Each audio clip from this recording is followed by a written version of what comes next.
Welcome to Blogs and Articles.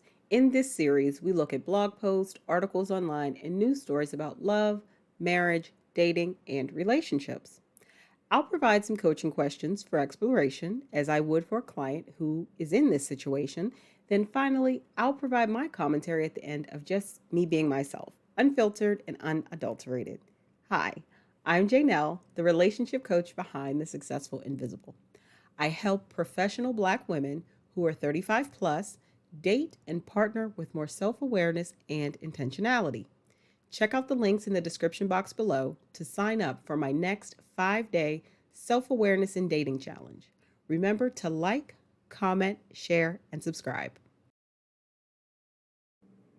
All right, we're going to jump into this article that I found on USA Today. It says, Hot Girl Summer, move aside. Women are going boy sober and have never felt better. And this is recent. This is from July 2024. So let's get into it. Lifestyle influencer and college student Nye Johnson, 23, decided to go boy sober at the end of the school year. She's not alone. 2019 was the start of the Hot Girl Summer, coined by Megan Thee Stallion in her hit single of the same name. 5 years later, we've encountered the era of boy sober summer. Single women have hopped on a new trend of abstaining from any romantic or sexual relationships with men, including dating and casual hookups. Therapists say the emergence of the boy sober movement is indicative of a greater trend of young women taking a step back from sex and relationships and puts a new spin on voluntary celibacy. More women are taking a step back from dating. Here's why. Trauma and relationship therapist Jordan Pickle says a majority of her clients who are single have taken an intentional break from dating altogether within the last year, and even more so within the past few months. With the rise of online dating, more women are experiencing burnout. Dating apps require so much time, money, and energy.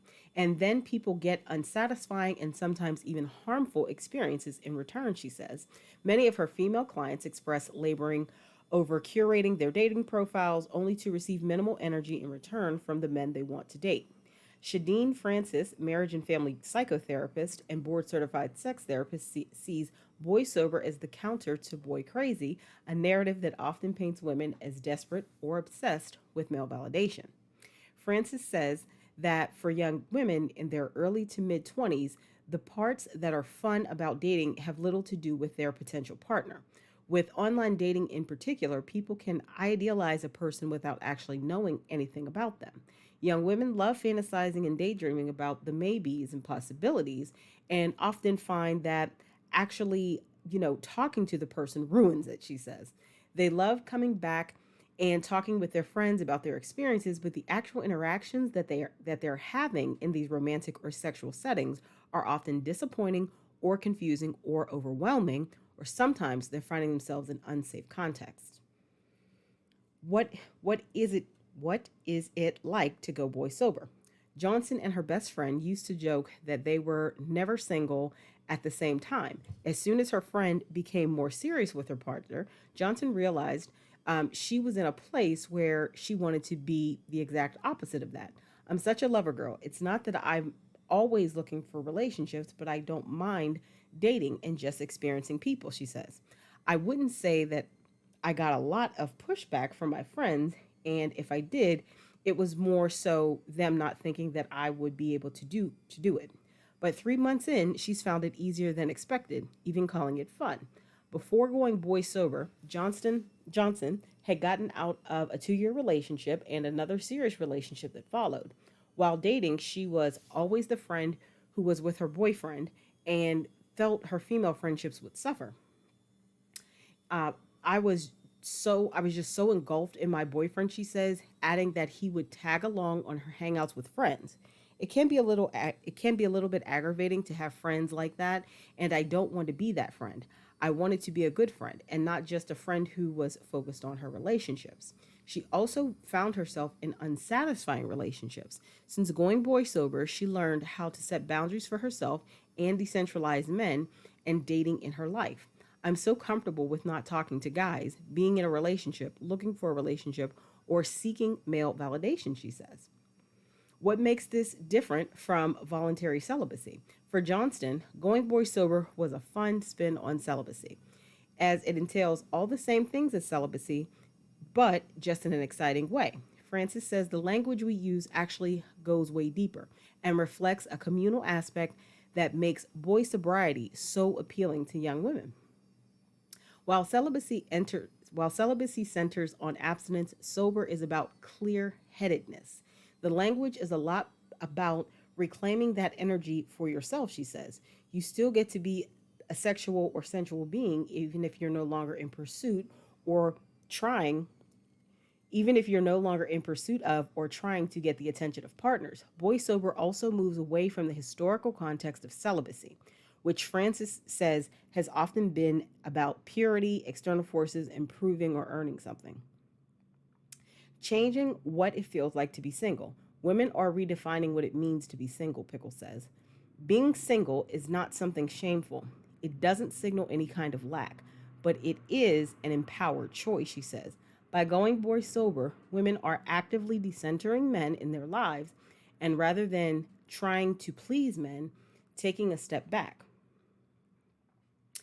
Uh, Through this intentional break, some of Pickle's clients have even realized they were queer and were able to begin exploring their sexuality. You can get so caught up in the game of compulsory heterosexuality that you don't even necessarily realize or entertain the idea of dating people other than men, she says. Is there a future for the boy sober trend? Like most trends, Pickle and Francis say boy sobriety will likely come and go because most people ultimately still want romantic partnership. Johnston Field set a goal to stay boy sober through the summer, and while she plans to continue it, she says after that, she'll be open to dating if the right person comes her way. I feel just I really just want to build a strong and meaningful connection and friendship with whoever I decide to be intimate with in the future, she says. Going boy sober has also helped her realize what she wants in a future partner. And she feels more confident in her ability to enter more fulfilling relationships going forward. Even if it's only temporary, Johnson recommends anyone struggling with a need for validation to go boy sober and put that energy back into themselves. Pickle and Francis are also on board. When young women almost inevitably go back into the world and pursue dating and relationships, Francis said, they can be clearer about their boundaries and advocate for what it is that they want from a partnership and feel less overwhelmed or hooked by the drama of it all. All right, now let's jump into some coaching questions that I often ask or would ask in a session with a client who was going through anything similar to the article that I just read. So grab a fresh pen and a notebook and answer these coaching questions truthfully and fully in order to kind of go deeper on your own journey to greater self awareness when it comes to dating and relationships. And as you know, first relationship, of course, that we need to get healthy around is a relationship with ourselves. So let's jump into these questions for reflection. Question one: what personal experiences or observations about dating and relationships have led to considering a boy sober approach? Question two: how do societal expectations about relationships impact personal choices about dating and intimacy? Question three: in what ways can taking a break from dating improve personal well being and self awareness? Question four: how can setting boundaries during a boy sober phase prepare one for healthier future relationships? Question five: if boy sober is seen as a temporary state, what criteria or goals are set to determine to date again? Let's jump into one of my favorite parts of any of my blogs and article videos. And here I want to offer just my thoughts on what we've just read, how I see it translating in, my coaching and the wonderful people I coach with, and just any broader concepts that come up. Just my thoughts. All right, after reading this article, a couple of ideas came to me about boy sober. I really like the term. I think it's very cute. I think it's very age appropriate for the ladies that it's really targeted toward, which are women who are in that, late teens, early 20s, you know, graduating from college, getting their first professional jobs, etc. And they're really at this point in their life where they want to think about how to move forward in the next chapter, meaning how do they decide about partners, what criteria they need to use. To me, it is a great time of reflection for young women with a really cute name that fits the time of their lives that they're in. I also think of women going young women, because this is really a young ladies term, boy sober. Young women going boys sober. It's kind of a point. I'm going to compare it to when you're climbing a mountain and you reach a summit. So a really tall mountain like Everest, I believe there's 3 summits, depending on the path. There's like the main path that most people take. There's like 3 summits. So every time you go up a certain elevation, then you level off. That's a summit. So your body can acclimate to less oxygen in the air. So to me, going boy sober, young women going boy sober right after college, new professionals when they're probably their first time at truly being independent and able to fully support themselves is a summit in their lives. It to me is going up the mountain of maturity, growth, self-reflection, etc. And at those different summits, they can take time to stop and reflect.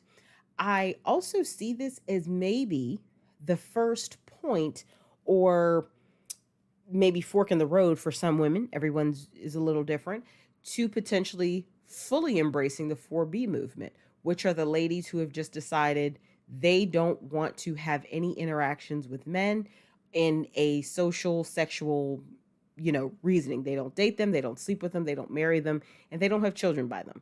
Those are the 4 tenets of the 4B movement out of South Korea, as I understand them. So I believe it is a very crucial time for young women when they make this decision to go boy sober, because they can really sit back and think about, okay, what do I want in my life? What are the characteristics of a partner that are important to me as I'm now in this adult phase of life? Younger adult, but adult phase of life. What are the things that I'm not going to negotiate on that I maybe negotiated on when I was in high school because we were kids, or in college because we were college students, right? And probably partially to fully still reliable on our parents. What do I want now? It is a time of reflection, and I really hope more young women embrace this so they can grow, heal, develop, listen to older women, the guidance of older women who have their best interest at heart, so they can be very fruitful and prosperous in their relationships, whether they decide they want a partner or if they decide they want to do 4B. Whatever their choice is, just making sure that it is a right choice for them. And when you're choosing a partner, really understanding the characteristics that you're looking for is crucial. I also think going boy sober is a time where young women can really develop their set of standards. Many times when we're young, only thing we're thinking about is, are they cute? Do they appeal to the human eye? Do they appeal to my eye? Do I like them? Do I think they're attractive? Do I want to have sex with them? Of course, those are all very important things. But when those are really the only things you're basing things off of when you're very young, a point of boy sobriety is crucial for young women who maybe have been doing that and just hooking up with guys, etc. It's also a time to cleanse yourself and your space of all the negative energy of anyone else or attached energy of everyone else, especially for the young ladies who maybe were more promiscuous and have had a lot of sexual partners. I'm not saying this from some stupid body count perspective. I hate that term. But I'm saying this from the perspective of it's a time for ladies to sit back and self-reflect. Go get help if they need to heal from maybe childhood traumas or past traumas or bad boyfriends. Heal from their own issues, grow, develop, etc. So I really like the term. I hope it catches on with more young women. I really like that this point of reflection, as I said, is kind of their first summit in their lives of growth. You're going up this mountainside, they're growing, they're expanding, they're reaching their full potential.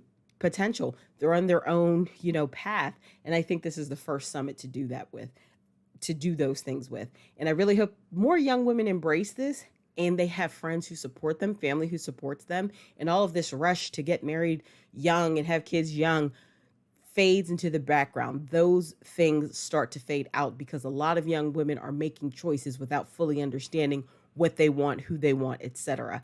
And if the sooner we can put that stuff to bed, the sooner we can have younger women making wiser decisions for themselves long term. Thank you for joining me today for this episode of Blogs and Articles. Remember to like, comment, share, and subscribe. Check out the links in the description box below to sign up for my next 5-day self-awareness and dating challenge. Also, check out my podcast, The Successful Invisible. Next season publishing soon on Spotify and Apple Podcasts. Until next time, this is your coach, Janelle. Stay empowered and see you on the next article or blog post.